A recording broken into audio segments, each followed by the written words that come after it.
You tell people don't mess around with drugs. It will kill you. Makes no impression. Yeah, it might kill me. What is going on? The ultimate truth and reality is becoming a little more apparent to the average person everywhere in the world. What exactly does religion mean?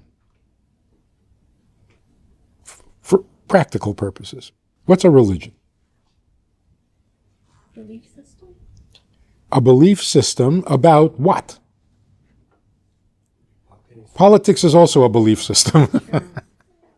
And it's blind faith. Very blind.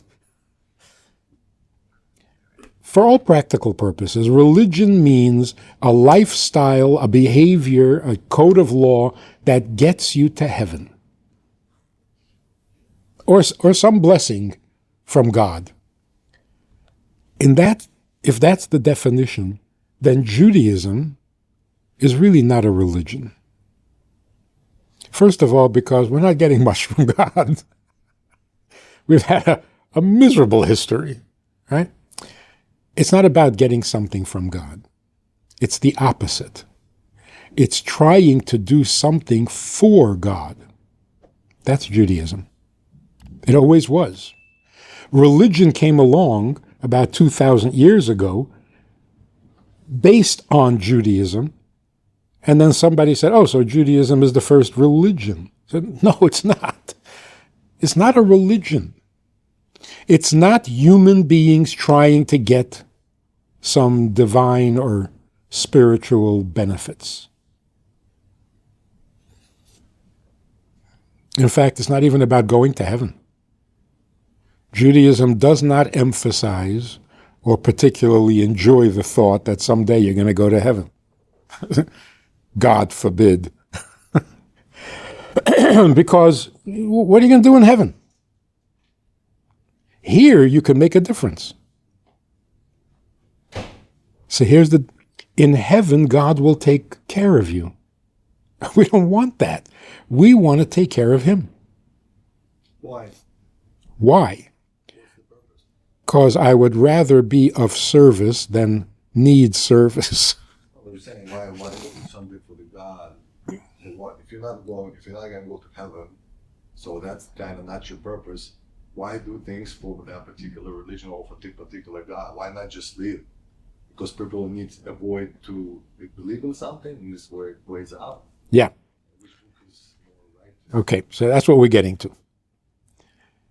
The third possibility of what brings people together is a common purpose.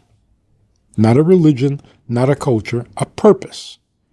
We all want to accomplish the same thing, so we live together.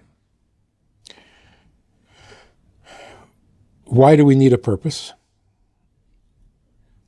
So it turns out that without any spirituality and without any faith and without any religion, human beings have a fundamental need to find a purpose to their existence. I cannot exist for no reason. I don't know. Why are we that way? But this one suicidal woman says to me, I'm going to kill myself because it's all meaningless. There's no meaning. There's no purpose. This was a long time ago. And naively, I said, really? No meaning? No purpose? Then why do you have to kill yourself? Just sit quietly. You'll die eventually. What's the difference? There's no meaning. What's the urgency that you need to kill yourself? Why? It's all meaningless, so relax. No. If we really think that our existence is unnecessary, we can't stand it. It's a human condition. We must have a purpose. The only explanation for why we must have a purpose is because we were created with a purpose. So we need to know what that purpose is. Not to know what your purpose is as frustrating as having a song on the tip of your tongue and you can't remember it. You know it's there, but Or you know you have an appointment with somebody very important, but you don't remember who or when. Drives you crazy. So because we are created with a purpose, but we don't know what it is, we can't be happy. So here's the answer to your question. In life, there are two ways to go. One approach is, life is difficult, there are many challenges. If you want to succeed, work hard. Good message? Generic. Huh? Generic. Depressing. So what's the point? I'm born, I have problems, try to solve my problems. I don't get this game. What's the point? So for all of history, we have been told that you have obligations. There are things you must do. Back in the olden days, you have to go out and kill the dinosaur before it kills you. You have to warm up the cave. It's getting cold in here. Later, you have to get up in the morning and milk the cow. You got to plow the fields. It's late in the season. Get it done. Get it done. And amazingly, people got up early and did what they had to do. It's a little hard to understand these days. Then it became, well, you got to get to school. You're going to miss the school bus. So at 4 years old, you have obligations. Get up and catch the bus because you got to get to school. Why do you have to get to school? You got to get to school. Have to go to school. Why? To get a job. I don't want a job. I hate work. No, you have to. You have to. Why? Because you need money. Eventually, if you track it back like that, eventually it's like, well, if you don't, you're going to die. That was always the bottom line. And it worked. People went to school, people milked their cows, people fought the dinosaurs. Today, something new is happening in the world. I don't have to do anything. I'm going to die? Don't threaten me. It's not working anymore. The threat is not working. You tell people, don't mess around with drugs. It will kill you. Makes no impression. Yeah, might kill me. What is going on? The truth, the ultimate truth and reality is becoming a little more apparent to the average person everywhere in the world. I must get a job? Excuse me. I didn't create the world. I didn't ask to be born. Don't give me responsibilities. I'm a guest. This is not my world. It's not my You know the famous song, "We Didn't Start the Fire"? What is this? All my fault?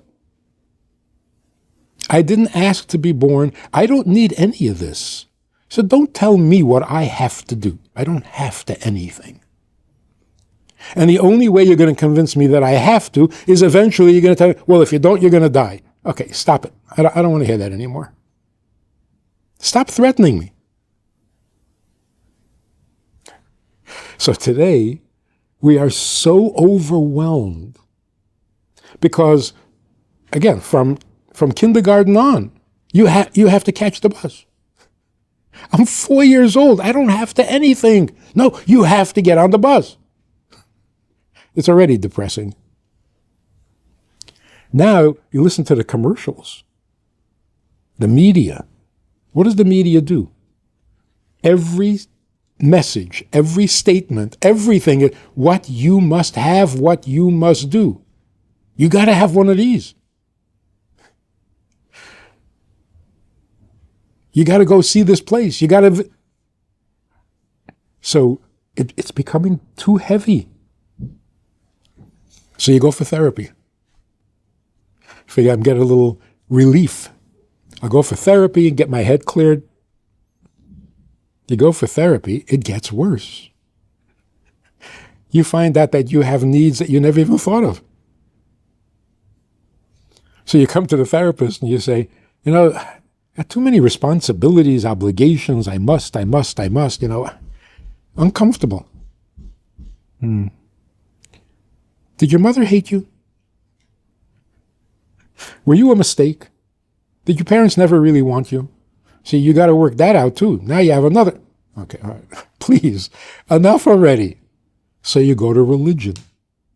Right? Religion is supposed to help, give you peace. Nope.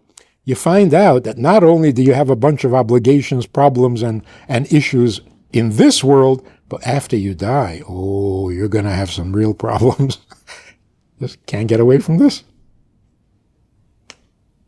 So Judaism essentially says, you don't have any needs.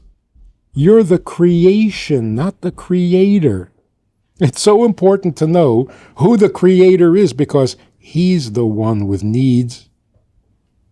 Right? I mean, once you hear it, it's so simple. He created the whole universe. Don't tell me he doesn't need anything. See what? Turning everything upside down. He needs something, so he created the world. We're guests. We don't need anything. So when people say, we should repair the world, like the environmentalists, this is not our planet. We can't destroy it. Well, good for you. You finally figured it out. This is not your planet. In other words, it's not your problem. Well, then whose problem is it? Obviously, the creator. Is this making sense at all? There's this guy who's suing his parents for giving birth to him. You heard about this? Not surprised. It actually makes a little sense. He's 27 years old. He took his parents to court that they should pay all his bills for the rest of his life. Why? Because they gave birth to him without asking him. So if you didn't ask me and I didn't agree, how do I end up paying the bills? You decided to bring me into this world, so you pay. Come on, it makes sense. It's like, you didn't ask me, you bought me a car, and now I have to pay to make the payments? How's that? Yeah. Sorry, I don't know if I'm allowed to ask. You're allowed to ask anything. I'm having a hard time understanding. I feel like it would be me as God, telling my kids, like, you don't have needs, I have needs. When I'm their creator, in a sense, I'm the one in charge of their learning and growth and how to use life experiences for them to become a better person and to become a responsible adult.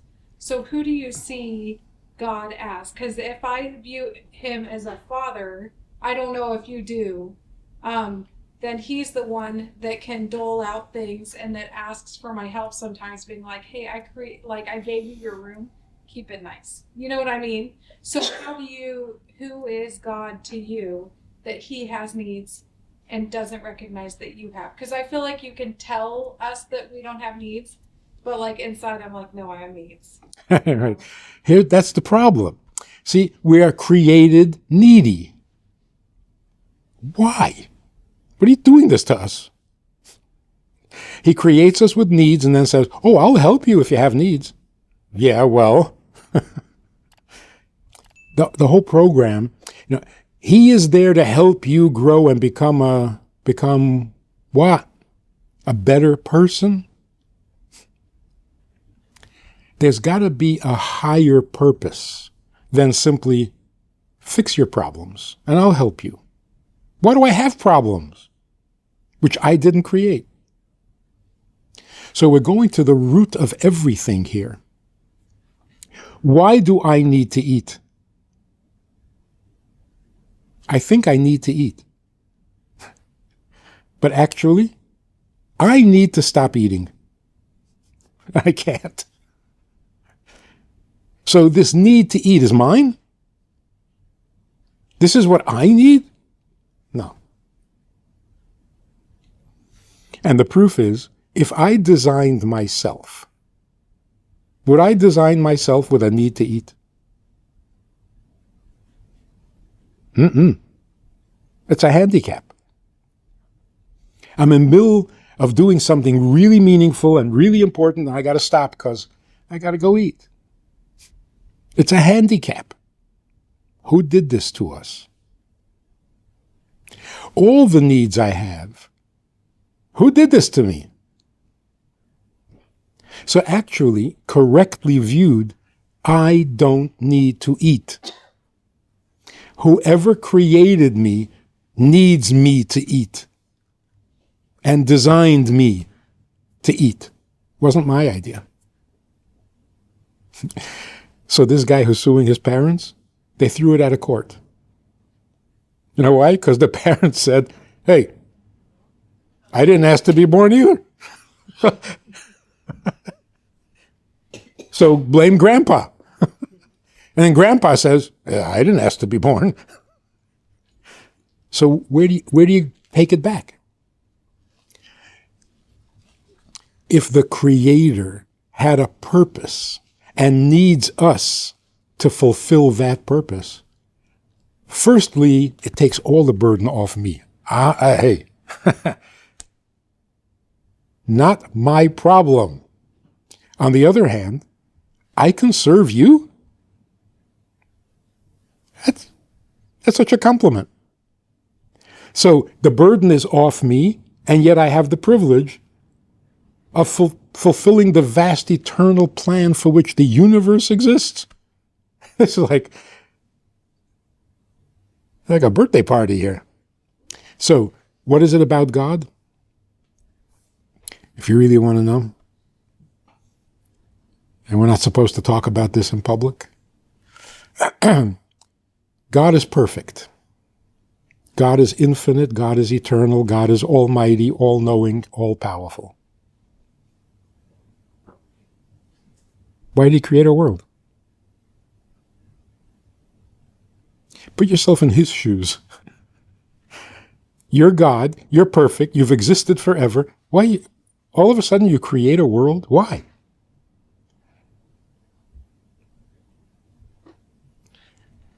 The only logical, correct answer is there is something about God that makes perfection incomplete. To be perfect is not enough. That's God. He is perfect, he's infinite, but he's alone. There's just him, nothing else. That is ungodly. So God says, I need someone besides me. Can't be just me. Why?